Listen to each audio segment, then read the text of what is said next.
Na Parque Wilhelmina nos tiene un acto protocolar na honor de fecha natalicio de nosso rei Willem Alexander, que ahorita cumple 57 años de edad.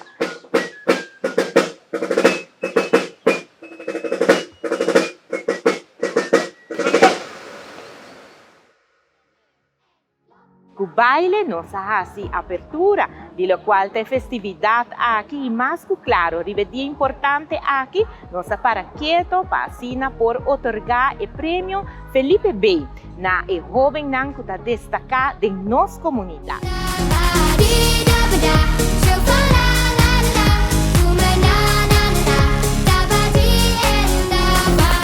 Na cada de joven aqui, mas para bien e mas danke, para lo cual que vos hace na bienestar do país Aruba.